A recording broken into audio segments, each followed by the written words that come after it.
Pour améliorer l'égalité d'accès en master, article 1 souhaite mettre en lumière 5 solutions.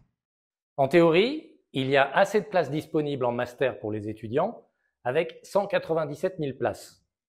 Mais le sujet, ce n'est pas le nombre de places, c'est l'adéquation entre les souhaits des étudiants et les offres des établissements.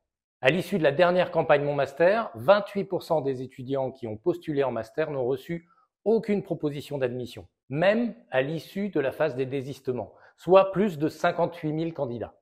Les étudiants n'ont pas à subir leur orientation en raison d'un manque de place dans les filières qui les intéressent le plus.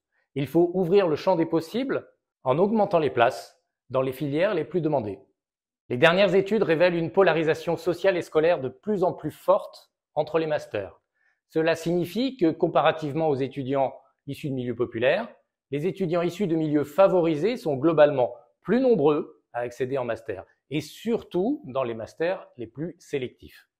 Nous demandons de la transparence. Il faut mesurer l'ouverture sociale des différents masters et des établissements qui les abritent, par exemple en rendant public dès maintenant les taux de boursiers par établissement et par master, et plus tard les indices de position sociale des lycées dans lesquels les étudiants ont pu passer leur baccalauréat.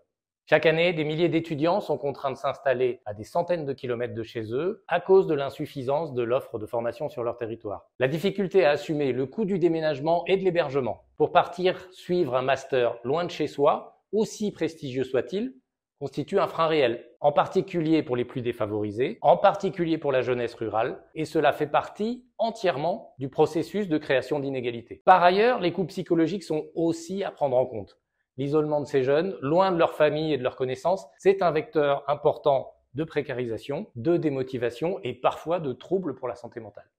Le droit à la poursuite d'études est consacré par le Code de l'éducation. Très bien. Les étudiants qui n'ont pas reçu de proposition peuvent saisir le rectorat sous condition de s'être vus refuser au moins 5 masters. Le rectorat doit alors leur proposer 3 admissions, dont une dans l'université où ils ont obtenu leur licence. Cela reste de la théorie. Car dans les faits, tous les étudiants ne trouvent pas de place en master, et ce même après avoir saisi le rectorat. Ce qui veut dire qu'ils doivent saisir le tribunal administratif afin d'obtenir une admission par injonction du juge. Là encore, les inégalités se creusent entre les étudiants. D'abord, il faut connaître ces procédures. Ensuite, même si ce n'est pas obligatoire, il est tout de même chaudement recommandé de recourir au service d'un avocat, et la plupart des étudiants n'en ont pas les moyens.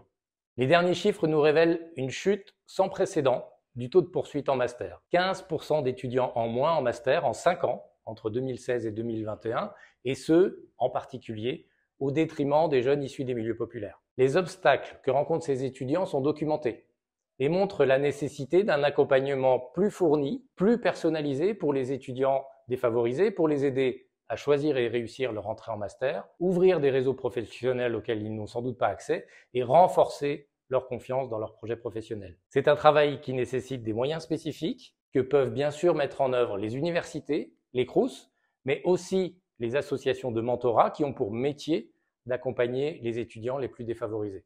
L'article 1 est une association d'intérêt général qui lutte contre l'inégalité des chances en accompagnant les jeunes de 16 à 25 ans issus de milieux défavorisés dans tout leur parcours, qu'il s'agisse des questions d'orientation au lycée jusqu'à la réussite dans les études supérieures et puis enfin leur accès à l'emploi.